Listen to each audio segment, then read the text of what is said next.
Assalamualaikum warahmatullahi wabarakatuh.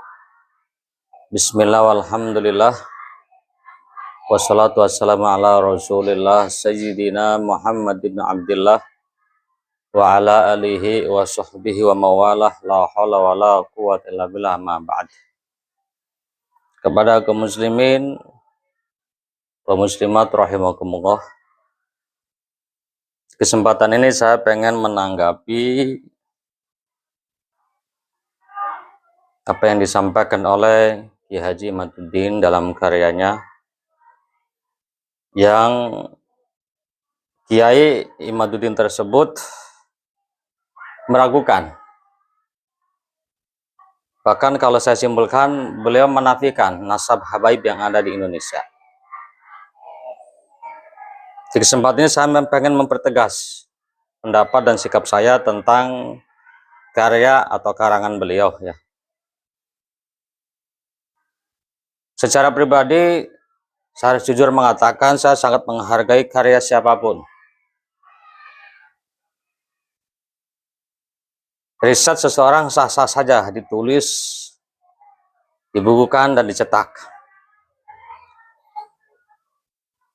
Tapi tentu dengan talaran-talaran ilmiah yang logis. Apa yang dilakukan atau disampaikan Ki Imaduddin dalam satu kesempatan ceramahnya itu yang sangat saya sayangkan sekali. Kenapa? Karya ilmiah yang itu belum, saya bilang itu masih proses ya, ataupun kalau dikatakan sudah selesai tapi saya nilai itu masih mentah, sudah diumbar di depan umum dengan bahasa-bahasa yang kurang bersahabat, dengan mengatakan bahwa nasab habaib di Indonesia itu diragukan. Kalau pengen dipercaya, ya harus tes DNA. Nah, pertanyaannya seharusnya kalau kiai tidak mempercayai, meragukan, ya silakan kiai cari dalil ya, referensi.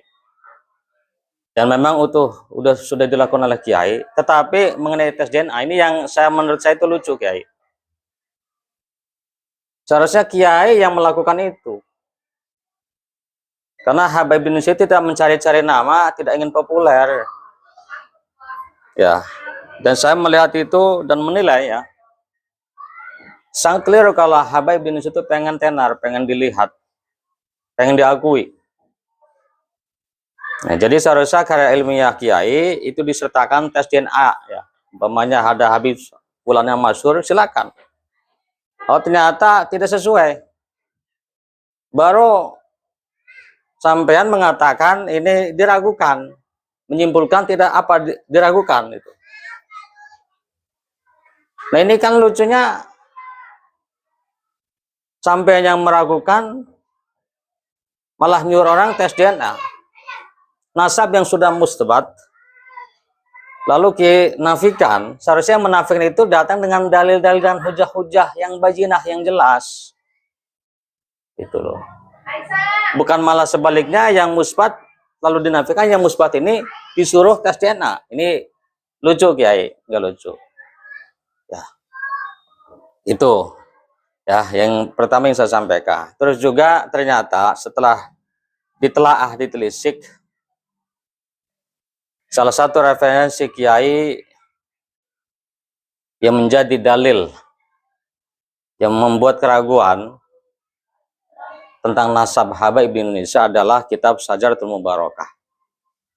Dan ternyata setelah ditelusuri, ditelisik, kitab ini tidak tercatut namanya dalam karangan-karangan Imam Fakhrul Razi. Ditambah lagi di dalamnya itu beberapa hal itu ada sesuatu gitu yang perlu ditanyakan. Apa diantaranya Syekh Abdul Qadir Jalani yang sezaman dengan beliau, dan itu satu negara. Dan beliau itu masyhur namanya, nggak dicatut dalam kitab itu. Terus lagi dalam kitab itu disampaikan Imam Mahdi telah lahir. Sementara kita ahli sunnah wal jamaah mengatakan Imam Mahdi belum lahir. Nah ini berarti satu kitab jadi rujukan kiai, itu menjadi referensi kiai itu di sini bermasalah. Ya. Jadi boleh dikatakan ini kitab ini untuk jadi dalil ini mentah. Ya, dalil ilmiah kiai. Terus lagi kiai yang saya tahu ya, walaupun kitabnya belum sampai ke tangan saya, itu punya karangan Al-Fiqh An-Nahdiyah, pemikiran ala NU. Dan katanya ini kitab sudah ditasheh oleh sebagian ulama dan diakui lalu dicetak. Di antara isinya kan itu menerangkan nasab habaib Indonesia, dan kiai mengaku itu adalah Ahlul Bait. Nah, pertanyaan saya, Kiai, ini yang menurut Kiai itu adalah ilmiah, sisi keilmian itu akurat, valid, apakah karya Kiai yang sekarang yang menafikan atau meragukan nasab habaib, atau karangan sebelumnya? Itu Kiai harus klarifikasi itu. Jelaskan ya. Apakah seperti Imam Syafi'i punya dua kaul gitu, kalau qadim kalau jadid. Wajar seseorang punya karya lalu meralat karyanya, tapi harus disampaikan ke publik. Ya. Bahwa karangan yang sebelumnya itu bermasalah dari sisi ilmiah. Silakan, itu hak kiai.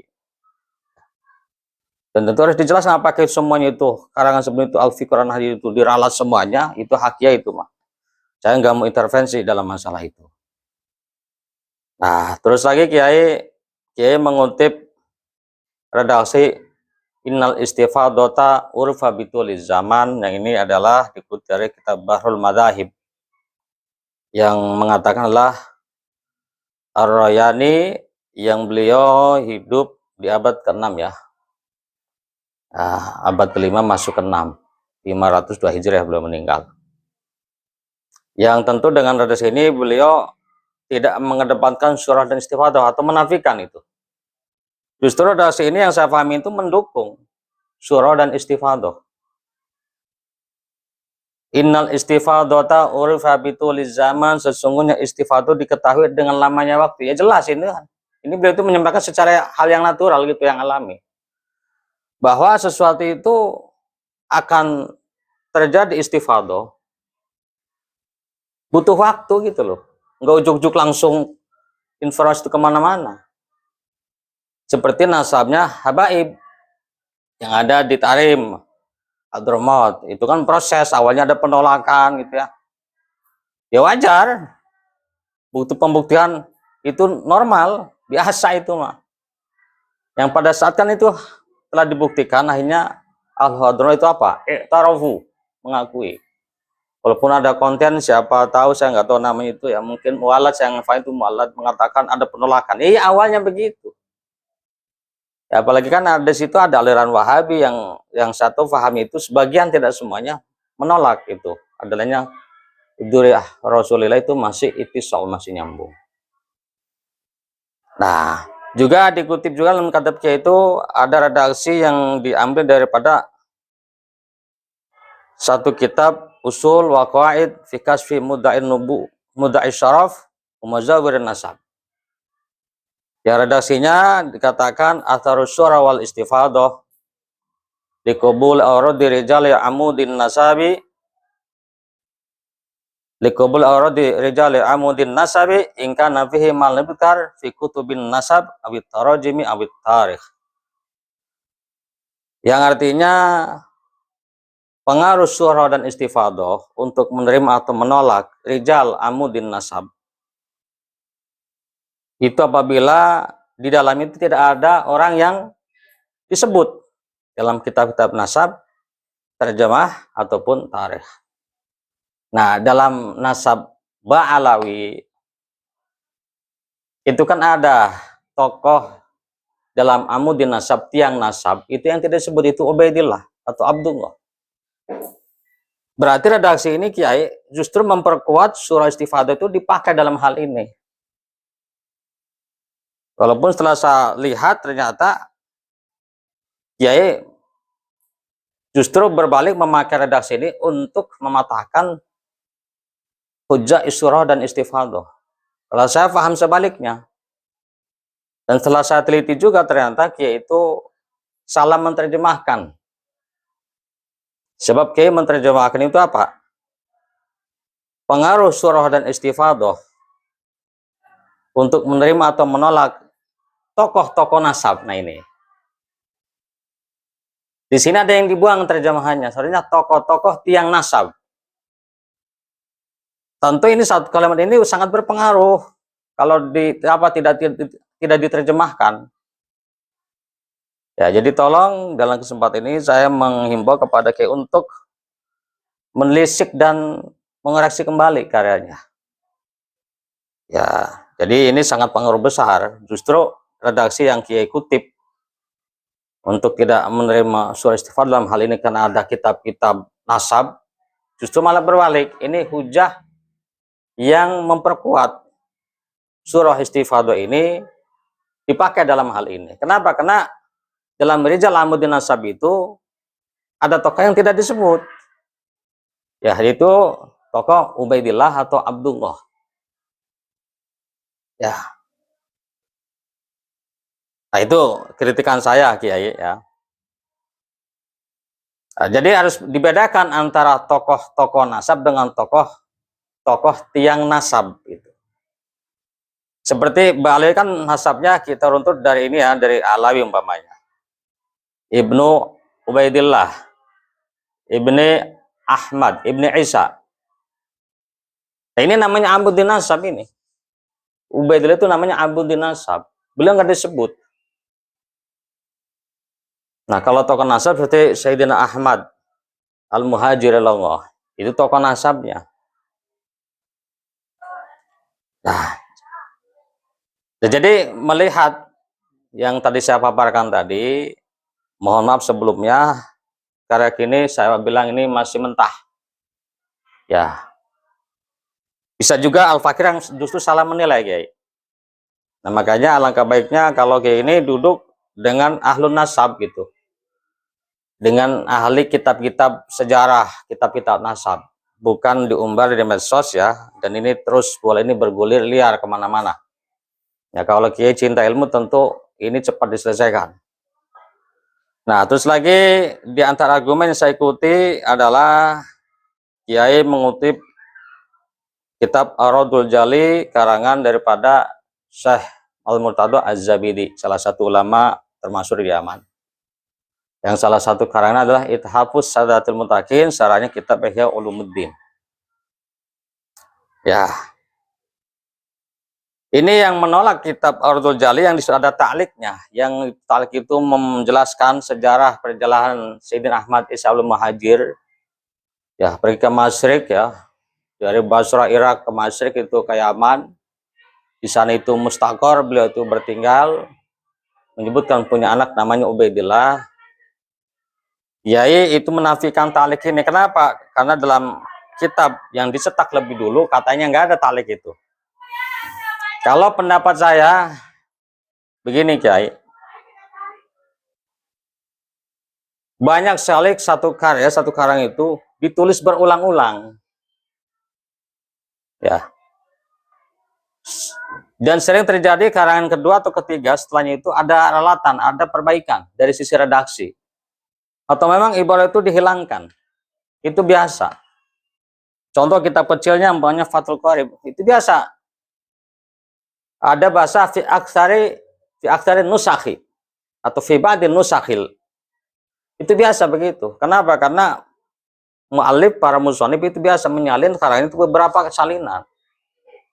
Dan hal itu bisa terjadi begitu. Satu karangan ada ta'liknya, satu karangan yang enggak. Pas lempengan yang lebih dulu dicetak karena kreativitas seseorang ya.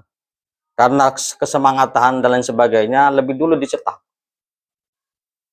Atau sebaliknya. Jadi kalau mengatakan ini kitab Ardul Jali yang dulu cetakan itu nggak ada taliknya, diragukan yang itu, atau bahkan dianggap kitab palsu, itu argumentasi yang lucu. Ya justru itu nggak ilmiah. Sebab bisa jadi justru yang cetak ini yang dicetak belakangan itu tulisan musonif yang belakangan, ya enggak? Pas itu ada talikannya, atau malah sebaliknya. Tapi yang jelas tidak boleh mengklaim yang dulu itu dikatakan yang asli, yang belakangnya ada kata palsu. Yang belakangan dipertanyakan, ditanda tanyakan begitu, itu nggak bisa begitu juga. Ya. Atau mempermasalahkan yang mentahkik Syiah. Saya kira itu pun suatu yang lazim juga, wajar. Sebab pengarangnya Sunni yang mentahkik Syiah. Ada tanda tanya, hal yang wajar juga, sebab Syiah itu ada sentimental dengan orang-orang Sunni. Ya, seperti Habaibi Tarim Hadromat itu kan Sunni mazhabnya. Dan mereka punya sentimen dengan orang Sunni. Kenapa? Karena mereka tahu kalau itu nasab atau dirah Rasulullah itu punya magnet yang kuat. Wajar kalau nanti dikatakan itu diakui nasabnya, itu nanti masyarakat itu akan terhipnotis, termagnet ikut sama beliau-beliau. Itu logis, masuk akal juga. Ya, jadi kalau ketika ada yang mengatakan ini penakliknya adalah orang Syiah, Syi'i, dipertanyakan hal yang logis. Tapi andai kata malah yang mendukung, nah itu kan tidak semua, berarti tidak semua Syiah itu tidak objektif dalam karangannya, dalam karyanya, tentang ada yang objektif. Nah, jadi intinya di kesempatan ini saya ingin menyampaikan dan mohon maaf, jalan pandangan dan saya, Kiai, ini karangannya perlu banyak dikoreksi lagi ya. Kalau saya bilang itu masih mentah karangan Kiai. Dan seharusnya juga Kiai harus melihat ulama-ulama pendahulu kita. Ya, Mbah Hasyim Asy'ari mengakui habaib di Indonesia. Ki Hasbullah, kiai-kiai yang lainnya, Mbah Khalil Bangkalan Madura, ya, orang-orang luar biasa. Dan itu kan Amsalum itu kan banyak selain beliau. Dan banyak dari beliau itu muhaddis. Saya kira dalam masalah tarjamah seseorang, biografi seorang rawi, seorang kiai, ini juga tentu harus hati-hati. Tidak sembarang mengambil nasab ilmu yang dari seorang yang nggak jelas nasabnya. Ya, belum lagi kalau kita tarik kepada ulama sebelum beliau, ya, Syekh Al-Bantani. Terus lagi siapa lagi? Said Ahmad Zaini Dahlan, alim Makkah, mufti Makkah. Terus lagi kita baca lagi biografi Syekh Ibnu Hajar Al-Haytami, Syekh Bakar Satto, Syekh Hasin Al-Fadani.